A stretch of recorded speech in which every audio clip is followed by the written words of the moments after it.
customers want to know what is something practical that they can do today to help control the flood of these attacks. So, John, what is the best thing a business can do today that can block 99.9% of these account compromise attempts? Yeah, so Eric, thanks, and thanks to the audience. So I would say the best thing they could do is hire ALI. How's that? But you know, technically, there's multiple things that customers can do, but to just think about 99% of the attacks that come in from bots, automated bot networks, as well as human-based attacks like phishing and just brute force attacks, is multi-factor authentication.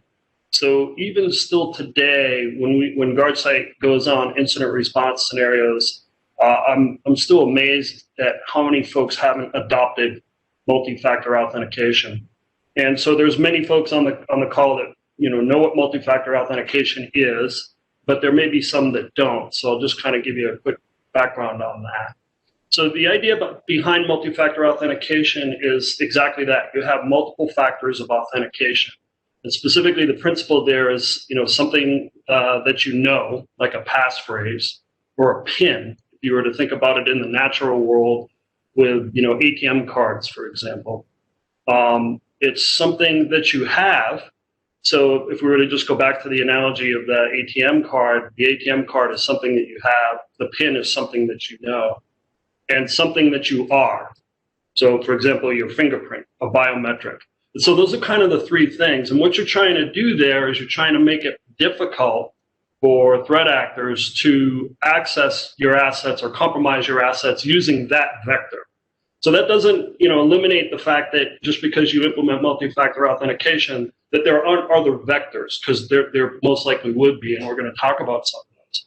But a surefire way to help your team reduce your attack surface and improve your authentication is to implement multi-factor authentication. So in 2019, Google did a study with, I think, NYU and UCSD that took a year-long study to do it. These are all, top-end computer scientists that do this kind of stuff for a living.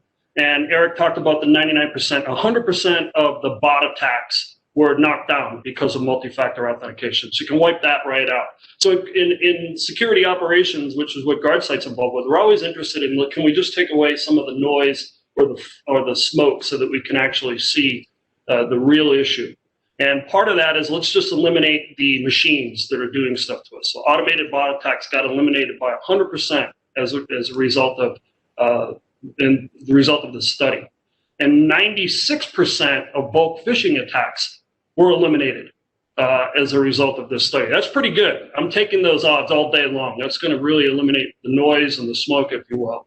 And 76% of targeted attacks, which many of the companies on this call may not even be targeted. They just might be swept up in, welcome to the internet.